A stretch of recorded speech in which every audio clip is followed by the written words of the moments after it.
Okay, picking up where we left off, we're on question number 29 in our list of 50 potential topics.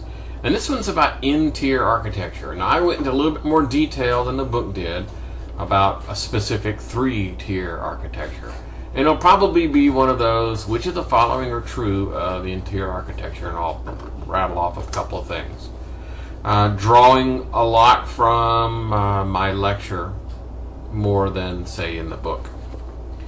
The next one's about cloud computing, and again, I'm not going to ask you for a definition, but I'll probably ask you one of those, which is the following are true of cloud computing, and then give you a list of things to go through.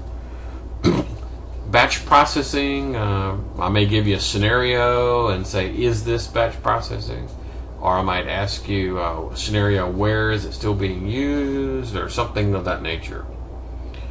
The next one talks about topologies and how you can have a physical topology and a logical topology, and I'll probably ask you something related to that.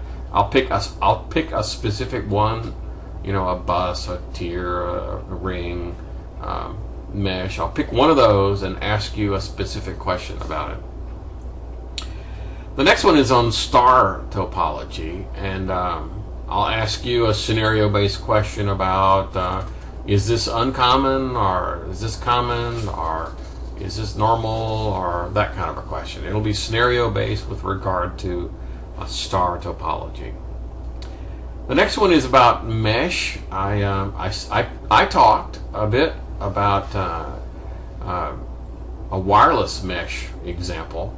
The book has some wired mesh examples. So it's going to be a scenario-based example. A question that's probably going to ask you something about, you know, give me an example of, or give me a place, a scenario where this makes no sense or does make sense, or something of that line.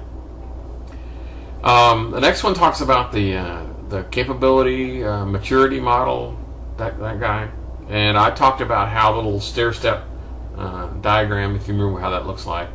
So I'm going to ask you something about how you achieve that, or how far up the steps you go, those kinds of questions. The next one's on ISO 9000. I went into a great deal of detail in lecture talking about if you were attempting to get ISO 9000 certification, what's the key thing that you had to be able to demonstrate. If you can remember that from lecture, you'll be good to go. The next one is on Agile. Again, we've talked about Agile a great deal in this course, and so I'm going to ask you yet another scenario-based question.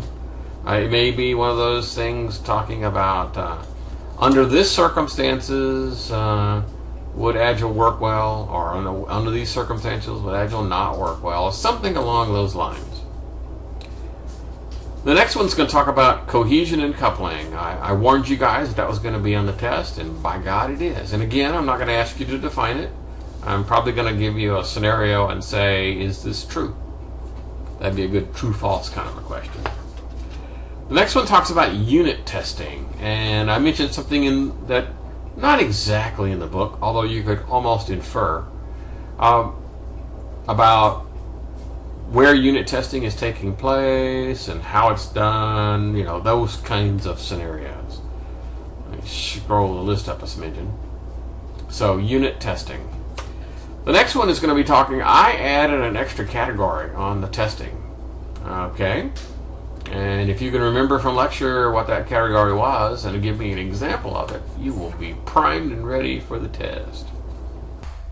The next one's about program documentation. There's different types of documentation. I picked only one of them to talk about, and I'm going to ask you what's appropriate, who's it for, what's it contain, those kinds of questions. The next one talks about training, and when you're training groups of users, what rule of thumb should you use? I may talk about the size of the group, I may talk about the composition of the group, I may talk about the topics, something associated with training people in groups.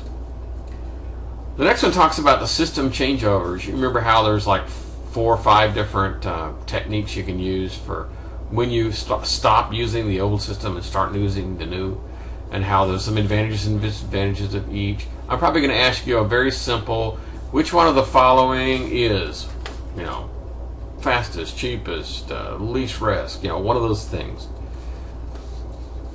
Okay, the next one talks about user training, and I may go into a specific scenario and say, under this scenario, how do you deal with user training?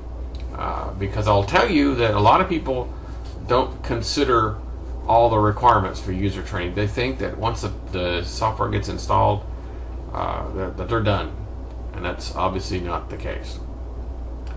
The next one is those maintenance categories. To tell you the truth, I never really heard.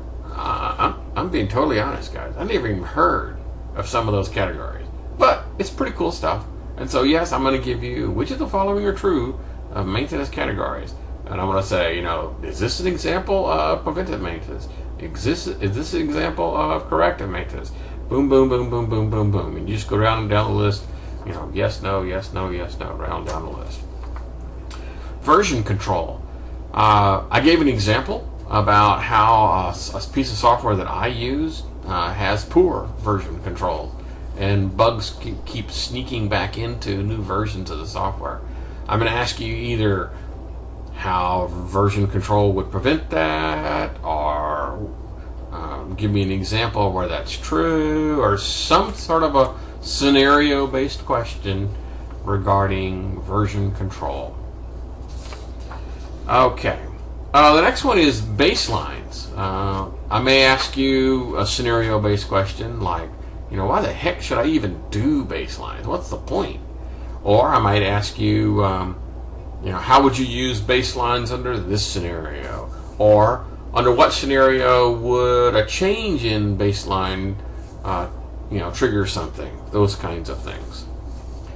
The next one is threat categories, talking about security, and you got hackers beating on your system, and so I'm going to ask you a scenario-based question about which one of these categories is maybe the most likely to occur, the one that has the most potential for damage, or one of those scenario-based questions associated with threat categories.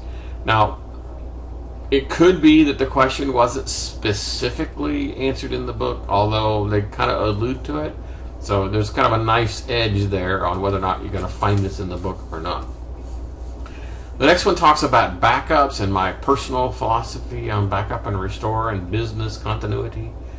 And I'm going to go into a little bit of detail about, under this scenario, why would I do A versus B with regard to backup recovery and business continuity.